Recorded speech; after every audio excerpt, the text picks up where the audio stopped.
warahmatullahi wabarakatuh. Marhaban ya Ramadan.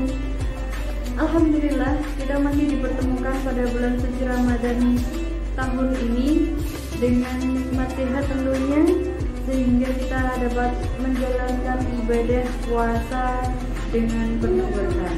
Nah, di sini saya Nairul Hana, mahasiswa semester 6 PGSD Unisula, akan membagikan kegiatan saya sehari-hari di bulan Ramadan kali ini.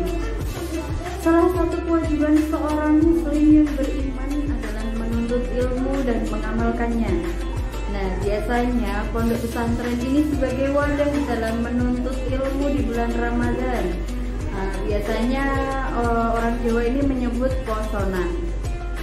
Tetapi pada bulan Ramadan tahun ini agak sedikit berbeda dengan tahun-tahun sebelumnya karena adanya musibah pandemi COVID-19 ini menjadikan beberapa pondok pesantren tidak bisa menjalankan kegiatan posonan ini, sehingga beberapa santri dan santriwatinya terpaksa dipulangkan untuk tetap menuntut ilmu atau bahkan mengamalkannya di masyarakat. Nah, di sini saya akan membagikan sedikit kegiatan tentunya tidak jauh berbeda dengan posonan di pondok pesantren. Nah, langsung saja bagaimana kegiatannya posonan online. Artinya meskipun di rumah kita tetap mengaji kitab, tadarus dan lain sebagainya. Nah, untuk mengaji kitab ini kalau di pondok pesantren itu kan kita memberi makna ya di dalam kitab tersebut. Nah, kalau posonan online ini kita nantinya akan memahami arti dari nadom-nadom tersebut. Nah, di sini saya memiliki rekomendasi kitab-kitab yang perlu dipahami untuk teman-teman semuanya. Nah, langsung saja, kitab-kitab ini ada bisa diunduh melalui Play Store. Nah, sebenarnya masih banyak kitab-kitab lainnya. Di sini saya memberikan beberapa contoh. Yang pertama tentunya kita harus ada Al-Quran ya di dalam handphone, agar selain urusan dunia, handphone pun menjadi urusan di akhirat. Nah, di sini saya menggunakan Quran yang Quran Base Indonesia.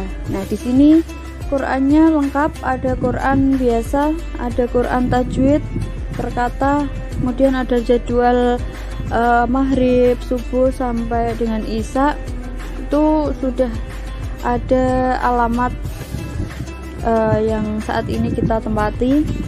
Kemudian nanti ada jadwal adzan yang akan berbunyi sesuai pada jamnya.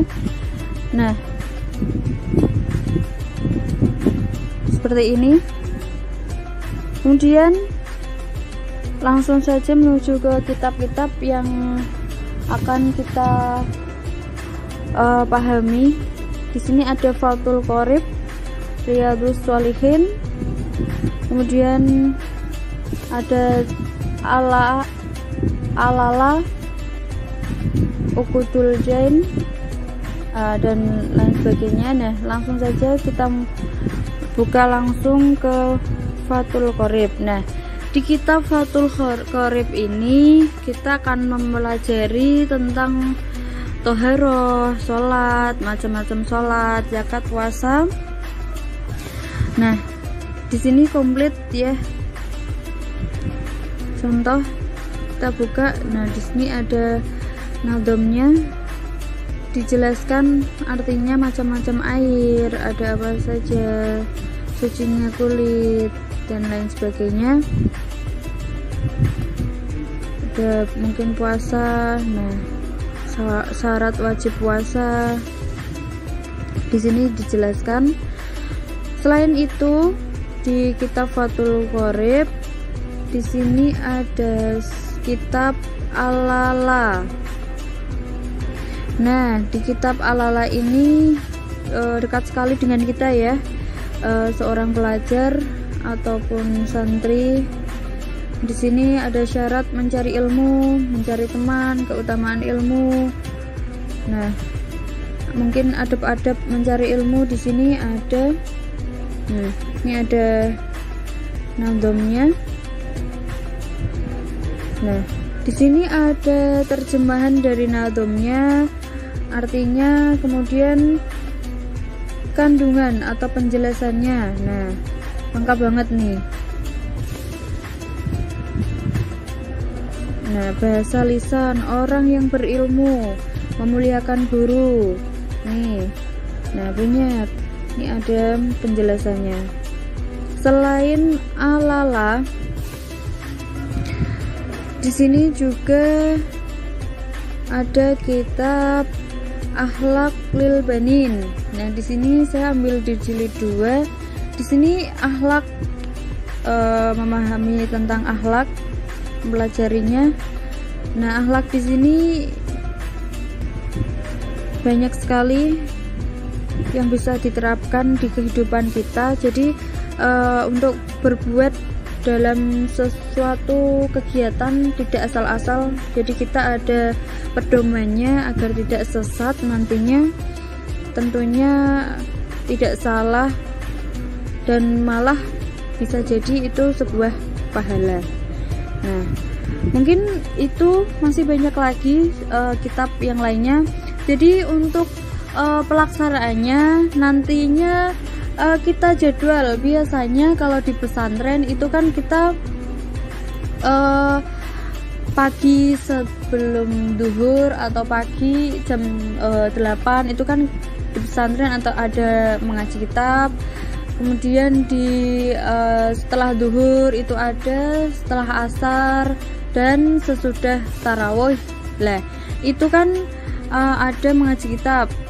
Nah, kita jadwalkan saja, contohnya di jam pagi, kalaupun habis sholat subuh kita tidur, paling enggak jam 8 kita bangun, kemudian kita tadarus terlebih dahulu, tadarus sampai duhur boleh, atau sampai jam 10 lah kiranya, terus nanti jam 10 kita bisa istirahat lagi. Jam 1 atau setelah duhur kita bisa pelajari tentang Fathul Qorib. Nah, di Fathul Qorib ini nanti tidak usah lama-lama, kita bisa paling enggak 15 menit atau 30 menit untuk mempelajari kitab Fathul Qorib. Selanjutnya lagi kita bisa tadarus.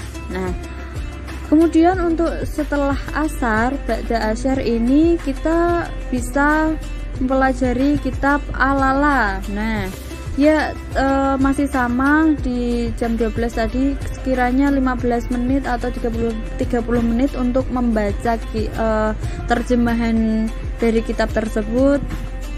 Kemudian kalau masih sisa waktu bisa tadarus atau berkegiatan lain.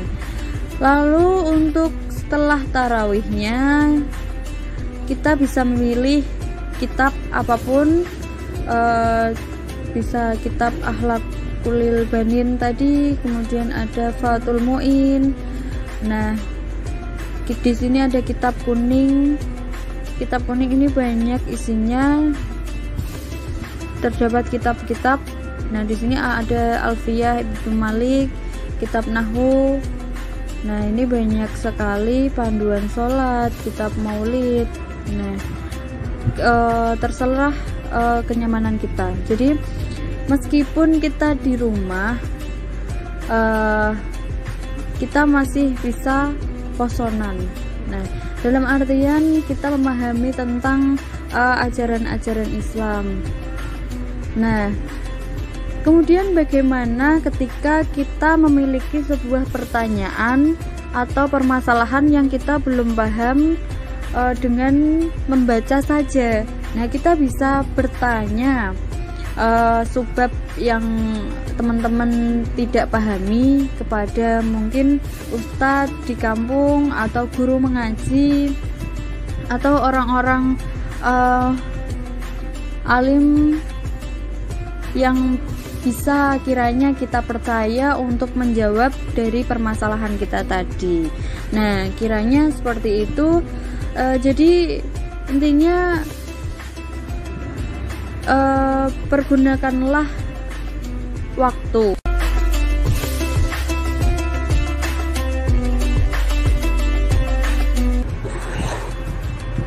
Jadi sebelum Wabisoh ini sebelum Wabisoh ini bilang ke Rasulullah hajatnya apa, itu Rasulullah sudah tahu. Cita tasalu anil birri, kamu pasti datang mau bertanya tentang albir, kebaikan.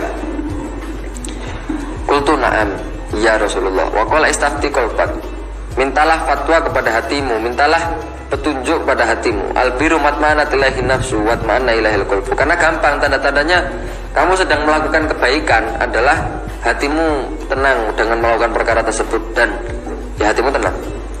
Walismu maha kafin nafsi wa taraddada fi sadri. Kalau dosa yang sedang kamu lakukan berarti kamu kalau itu dosa, maka pasti hatimu akan enggak tenang. Wa taraddada fi sadri, hatinya akan sumpek. Wa inaftaka annas wa uftauka, walaupun manusia itu memberitahumu.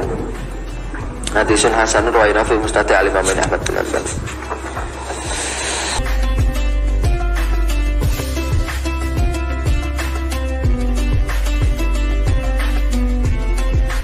Nah, kiranya seperti itu kegiatan sehari-hari di bulan Ramadan tahun ini.